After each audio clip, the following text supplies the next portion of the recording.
ถ้าหากว่านรชนกล่าวพระพุทธพจน์ประกอบด้วยประโยชน์เกื้อกูลแม้น้อยแต่เป็นผู้มีปกติประพฤติดีตามธรรมเห็นสมควรแก่ธรรมเกณฑ์เขาละราคะหมดแจวโทสะและโมหะเขาก็ละหลุดพ้นแล้วหมดความยึดโลกแก้วใบนี้พร้อมโลกหน้าไปเขาย่อมเป็นผู้มีส่วนบุญดีสามัญได้มรรคผลนิพพานใหญ่อมตะรสธรรมขอถวายความนอบน้อมแด่พระรัตนตรัยมีพระพุทธเจ้าเป็นต้นขอถวายความเคารพพระมหาเถระพระเถรานุเถระเจ้าคณะพระสังฆาธิการทั่วโลกอันมีพระเดชพระคุณพระธรรมเสนาบดีรองเจ้าคณะภาค7วัดพระธาตุดอยสุเทพเป็นต้นและขออำนวยพรแด่ท่านผู้ฟังท่านผู้ชมสาธุชนพุทธบริษัททั้งหลายวันนี้รายการธรรมทัศน์ของวัดพระธาตุดอยสุเทพออกอากาศทางสถานีวิทยุพระววท2จังหวัดเชียงใหม่อันมีร้อยเอกจำนงปัญญาวัฒโนเป็นหัวหน้าสถานีและอาตมาภาพพระครูปริยัติยานุศาสตร์เป็นผู้บรรยาย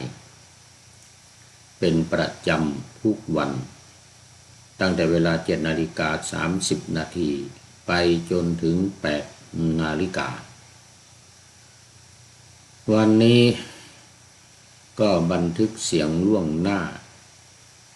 ลอยน้ำทะเลมา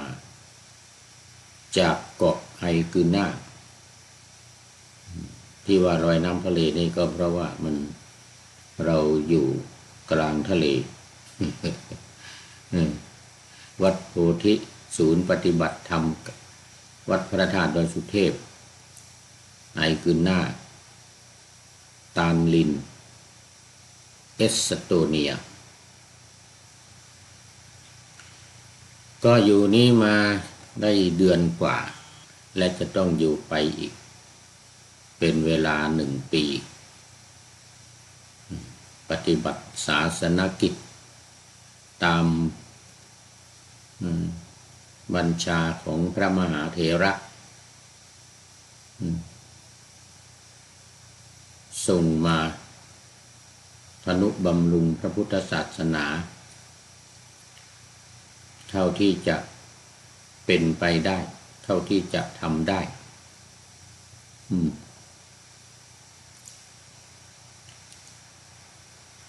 โดย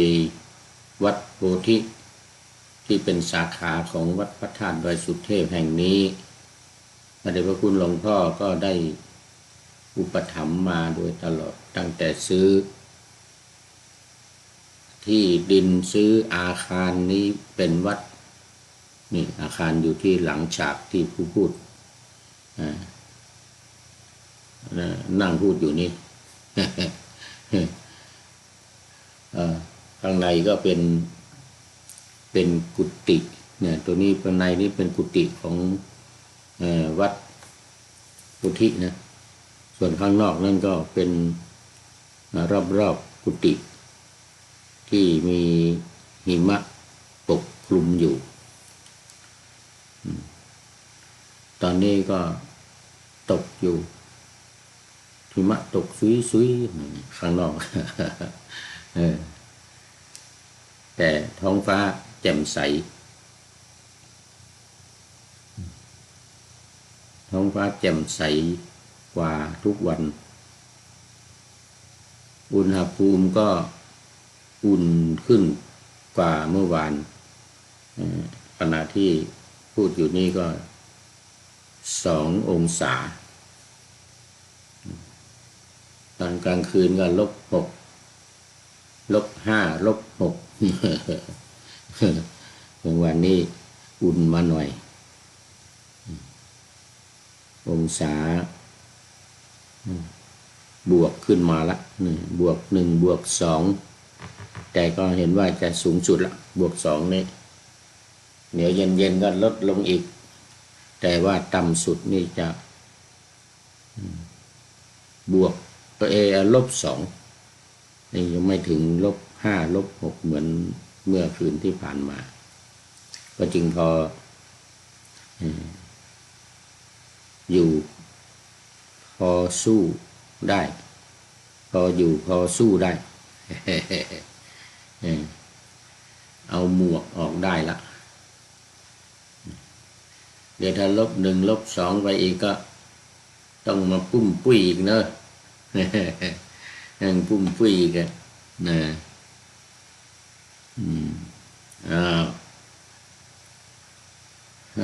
สำหรับธรรมะวันนี้ก็ยังอยู่ในเรื่องเดิมที่บอกไว้เมื่อวานที่เริ่มเมื่อวานเป็นเรื่องสุดท้ายในยมกวรรคขอไป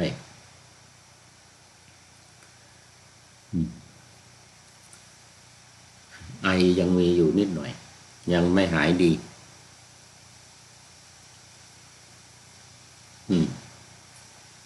ก็เป็นตอนจบละตอนอวสานเรื่องของภิกษุ2 สหายทเวสหายกะภิกษุ2 สหายก็เรียนทำบวชมาได้5 พรรษาอยู่ในสำนักอุปัชฌาย์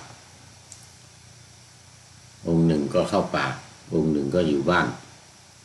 องค์หนึ่งชื่อวิปัสสกะองค์นี้เข้าป่าเพราะอายุแก่บวชมาตอนอายุแก่แล้วว่างั้นไม่สามารถที่จะศึกษาเล่าเรียนเหมือนพระหนุ่มๆได้ขอไปปฏิบัติเรียนเอาแค่กรรมฐาน40ฝ่ายสมถกรรมฐานและฝ่ายวิปัสสนาอีก73 6 หมวดเท่านั้นเอาไปปฏิบัติเข้าไปอยู่ในป่าแต่แล้วก็บรรลุเป็นพระอรหันต์ในการต่อมาส่วนอีกรูปหนึ่งชื่อคันธิกะนี่ก็แปลว่าผู้ศึกษานะวิปัสสกะนั้นเป็นผู้ปฏิบัติวิปัสสนาผู้เห็นแจ้ง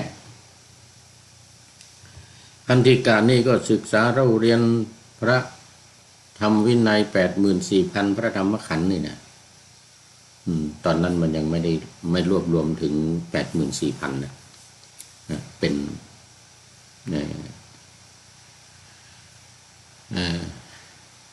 พระไตรปิฎก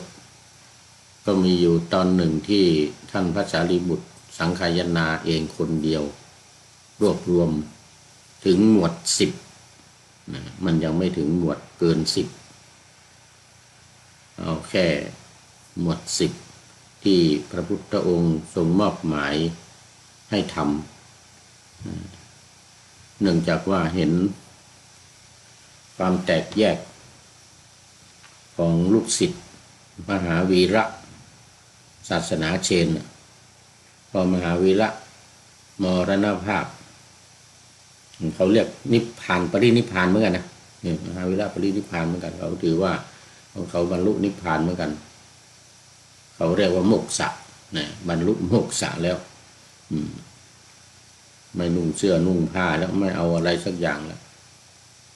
สละหมดเป็นพระเปลือยกายนุ่งลมห่มฟ้าเอาลมมานุ่งเอาฟ้ามาห่ม เป็นเครื่องนุ่งห่ม พอมรณภาพลูกศิษย์ก็แตกกันแยกเป็น2 นิกายเสตัมพรนุ่งผ้าขาวแล้วก็ที่คำพรนุ่งลมห่มฟ้าเหมือนเดิม ห่มฟ้าเหมือนเดิมที่คำพรนี่แปลว่าท้องฟ้านะที่คำพรแปลว่าท้องฟ้า เสตัมพรไว้ว่านุ่งผ้าขาวเสตะแปลว่าขาวทิฆะเนี่ยแปลว่าท้องฟ้าอัมพรเนี่ยคำว่าอัมพรเนี่ยเป็นเครื่องประดับแปลว่าเครื่องประดับอัมพรเนี่ยนะอัมพระเนี่ยก็มาต่อกับทิฆะก็เป็นทิคัมพรเครื่องมีอาจจะแปลสวยๆก็คือว่ามีท้องฟ้าเป็นเครื่องประดับเป็นเครื่องนุ่งห่ม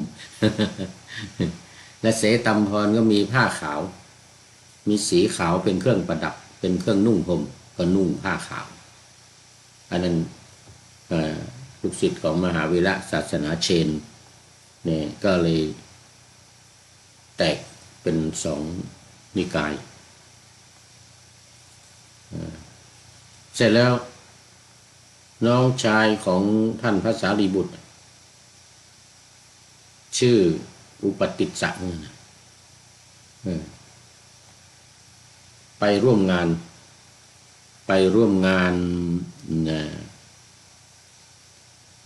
อะไรร่วมงานศพร่วมงานศพรดน้ำศพอยู่นะครับไปรดน้ำศพในรดน้ำศพมหาวีระเมืองปาวาใกล้ๆกับกุสินาราเมืองปาวาแล้วก็พระพุทธองค์ก็เสด็จเมืองปาวาพอดีเลยพระอุปติสสะน้องชายของพระสารีบุตรเนี่ย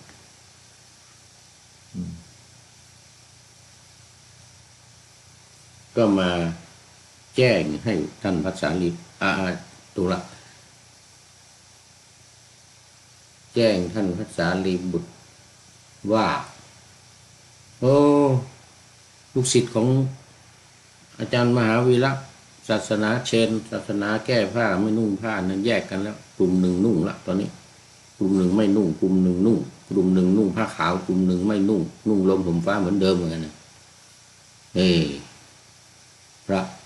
สารีบุตรก็เข้าไปกราบทูลพระพุทธเจ้าที่พระน้องชายได้ไปเห็นมาพุทธองค์ก็ทรงมอบหมายว่าถ้าอย่างนั้นเธอรวบรวมพระทำวินัยให้เป็นหมวดหมู่หน่อย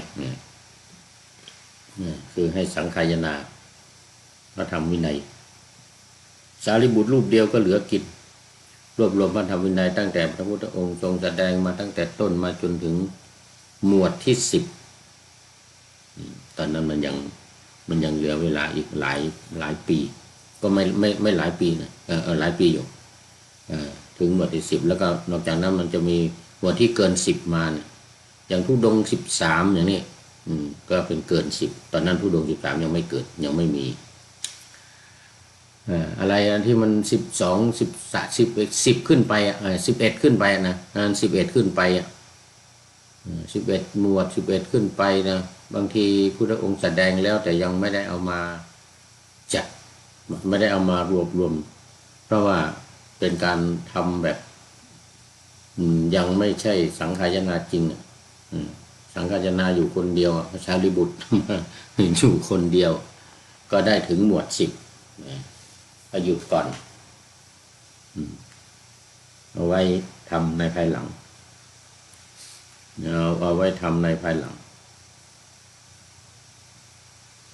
ทีนี้ก็พอพระสารีบุตรมารวบรวมมาทำสังฆายนาในครั้งนั้น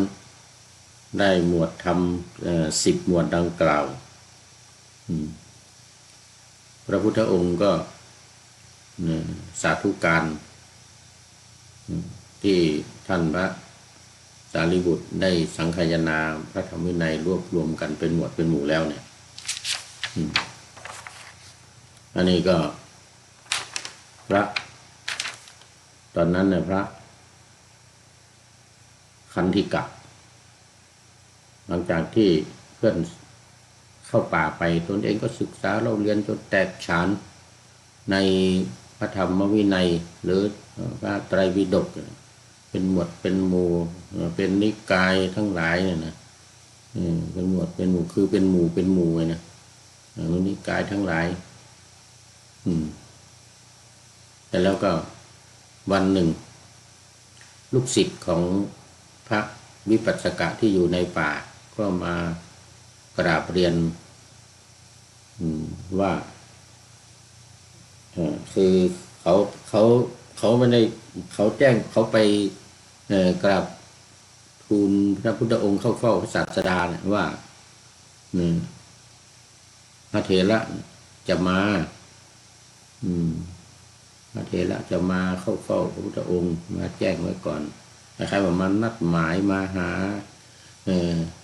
รู้หาทางที่จะเข้าเฝ้าพระพุทธเจ้านะแล้วก็ท่านพระเถระก็สั่งให้มากราบเรียนบอกพระผู้เป็นสหายด้วยชื่อคันธิกะลูกศิษย์ทั้งหลายพอมาเฝ้าพระพุทธเจ้าเรียบร้อยแล้วนัดหมายกับพระพุทธเจ้าแล้วว่า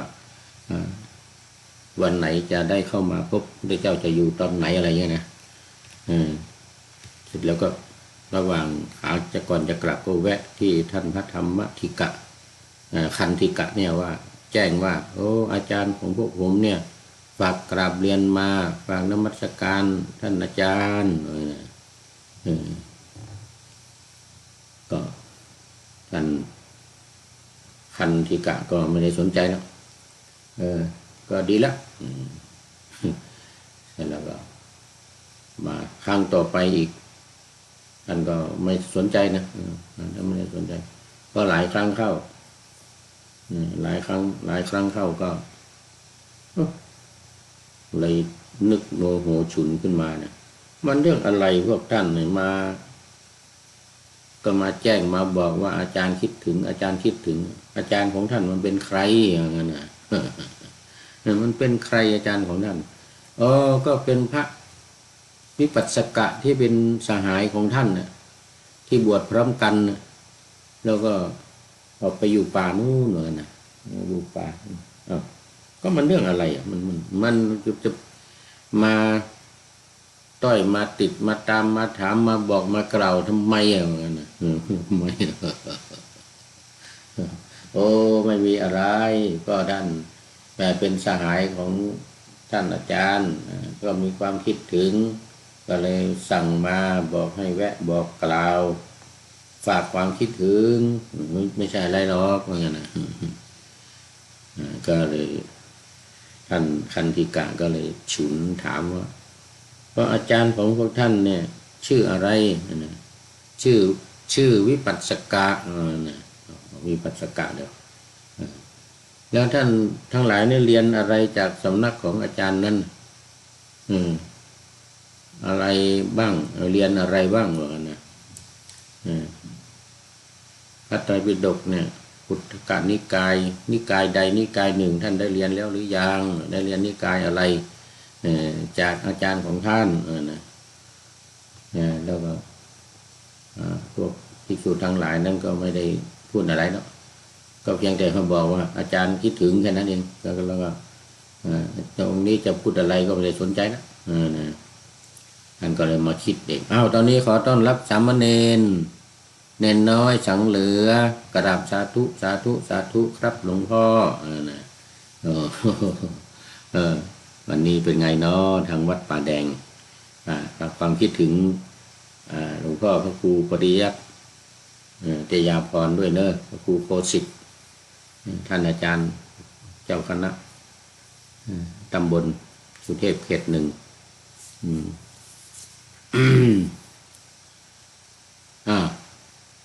ก็ภิกษุคันธิกะนี่ก็ฉุนก็ว่ามาคิดว่าท่านสหายของเราเนี่ยไม่ได้เรียนแม้แต่นิกายเดียวว่างั้นนะ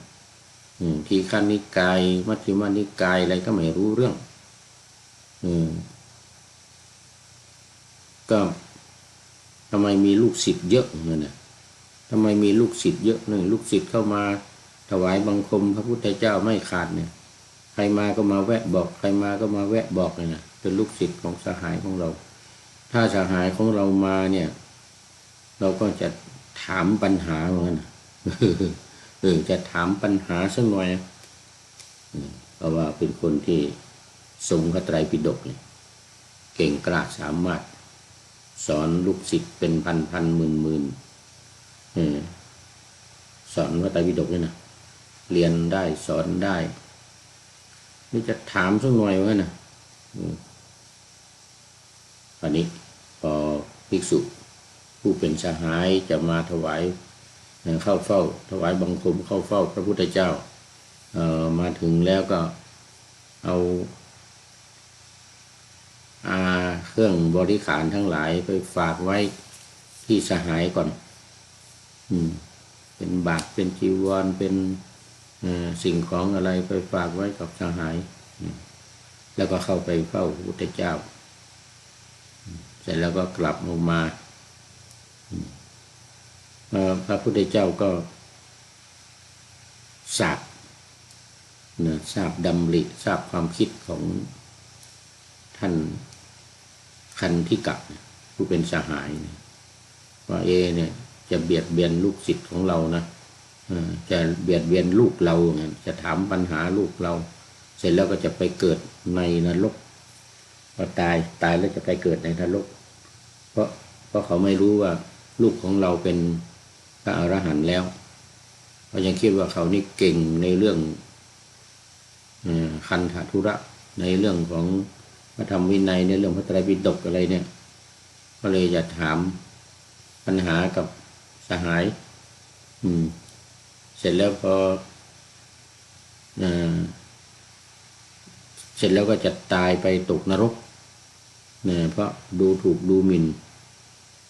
เหยียดหยามลูกของเราพระพุทธเจ้าจะเรียกมะมะปุตโต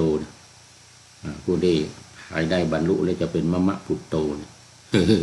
แต่พระพุทธเจ้าตรัสว่ามะมะปุตโตนี่นะเป็นแสดงว่าคนนั้นเป็นบรรลุละเป็นพระอรหันต์ยมภักดีอวดสุขมาแล้วไหว้สาธุลุงก่อนนั้นมีใครอีกไม่ทันได้ดูภักดีอวดสุขเป็นเพื่อนมงคลครูบาการและไม่ได้หมดรักแต่หัวใจหมดแรง หัวใจหมดแรง หัวใจหมดแรงมีเพื่อนอีก60 คนภักดีอวดสุขนี่มีเพื่อนมากโยมภักดีนี่มีเพื่อนมากเหลือเกินรวมทั้งสิริวรนะและครูต้นสชวนะเวทีอาจารย์ต้นอาจารย์ต้นวัดอะไรเดี๋ยวใกล้วัดพระสิงห์นึกชื่อไม่ออกท่านครูต้นชวนะเวทีเป็นเพื่อนกับภักดีอวดสุขด้วยบอกว่าไว้สาธุลุงฉันเข้าลามจีก็ขับเหมือนเจียงไฮ้มีเยอะสาธุเอาส่งไปรษณีย์มาเนอะตุลุงถ้าเฮาเอาแป้งจะปฏิใส่ในไม้ข้าวหลามเผาแล้วรสชาติจะเป็นจะใดจะหา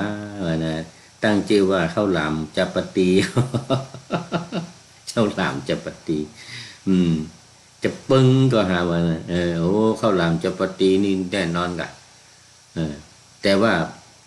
จะปฏิโรตีนะเข้าไปใส่ในข้าวหลามน่าจะมาใครดีก็มันสุกแล้วอาจารย์ต้นอยู่ดับไผ่วัดดับไผ่สาธุนึกอยู่นะใกล้วัดพระสิงห์นะวัดดับไผ่อาจารย์ต้นชวนาเวทีสาธุโมทนาวันนี้เข้ามาถ้าเป็นท่านสุดท้ายละหมดเวลาพอดีใกล้จะหมดเวลาดีแล้วนะถึงข้าวหลามจะปฏิก็กินมาเมื่อเดือนที่แล้วนะอยู่เดือนปลายกิ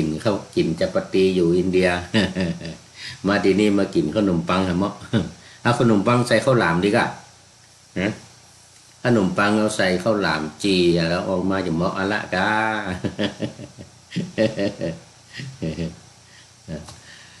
โมทนานะท่านอรุณปิกจากอินเดียหรือยังน้อเนี่ยนะว่าจะไปเยี่ยมมันได้ไปเยี่ยมกันมาอยู่โคราชปุ๊บอยู่ตังพุทธคยาปุ๊บวัดลัทธิวันมุ่นเนี่ยวัดลัทธิวันอยู่ตังพุทธคยา ยังบาทสุดท้ายเตื้อตัวเข้ามาคุณโยมจันเพ็ญคำโพธากราบหลวงพ่อสาธุเจ้ายกมือมาตัวสาธุโยมจันเพ็ญคำโพธามาแล้วเข้ามาอีกท่านหนึ่งเป็นท่านสุดท้ายในวันนี้นี่นะเป็นท่านสุดท้ายก็สรุปเนื้อหาสาระว่าพระพุทธเจ้าทรงทราบว่าจะถามปัญหากลัวว่าจะไปตกนรกอาศัยความกรุณาในพระคันธิกะกลัวว่าจะไปตกนรกก็เลยเสด็จไปทำท่าทำท่าในที่นี้บอกว่าทำทีทำท่าเสด็จไปแทนที่ว่าจะให้พระคันธิกะถามปัญหาแล้วไปเกิดในนรกแล้วก็ไม่ต้องพระองค์ก็ไปตัดถามปัญหาเองตัดถามปัญหาก็ปรากฏว่าถามปัญหาพระที่มาจากป่าวิปัสสกะนั้นตอบได้ทุกคำถามโยมภักดีบอกว่ายังครับอยู่อินเดียอยู่ครับท่านอรุณอยู่อินเดียอยู่ท่านอรุณเป็นพระน้องชายของโยมภักดีเลือกน้องชายหรือพี่ชายนะโยมภักดีอวดสุขสุดท้ายมาเมืองใหญ่อาจารย์จร ตุลุงจรเมืองใหญ่ถวายความเคารพครับเมืองใหญ่ตุลุงจรวัดฝ่ายหินเข้ามาแล้วสาธุสาธุนึกว่าโยมจันเพ็ญโยมจันเพ็ญจะเป็นสุดท้ายแต่ว่าเมืองใหญ่เป็นสุดท้ายในวันนี้ก็ถึงพระเถระสองรูปพระพุทธเจ้าก็เป็นผู้ถามปัญหาเองเพื่อที่จะไม่ให้พระคันธิกะไปตกนรกก็ปรากฏว่าพระพุทธเจ้าถามปัญหาคันธิกะตอบไม่ได้สักข้อก็ถามปัญหาในมรรคผลเนี่ยนะ โสดาปฏิมรรคโสดาปฏิผลสกทาคามีมรรคสกทาคามีผลไปเที่ยวถามปัญหาอยู่โน่นพุทธเจ้าส่วนพระวิปัสสกะเป็นพระอรหันต์แล้วรู้หมดตอบได้หมดทุกข้อคันธิกะตอบไม่ได้ก็พระองค์ก็ทรงเปรียบเทียบให้ฟังว่าลูกบุตรของเราเนี่ยเรียนน้อยก็จริงแต่ว่าเอาหัวใจกรรมฐานไปปฏิบัติได้บรรลุเป็นพระอรหันต์ส่วนท่านคันธิกะส่วนท่านท่านเรียนมากพระไตรปิฎกเรียนหมดที่ภาษาลิบุตรรวบรวมไว้เนี่ยเรียนหมดแล้วก็นอกเหนือจากนั้นก็ได้ศึกษาธรรมวินัยอีกมากมายอยู่ในวัดมีลูกศิษย์ต้องเป็นหมื่นติดตามเนี่ยสอนศรัทธาญาติโยมเป็นไฟว่างั้นนะพูดเป็นไฟว่านะเขาทำนองว่าคำพูดเหมือนผีสอนไปดูที่นอนเหมือนกับรังแร้งเหมือนตุ้ลุงทองว่ากำอู้เหมือนผีสอนเมื่อดูที่นอนเหมือนรังแร้ง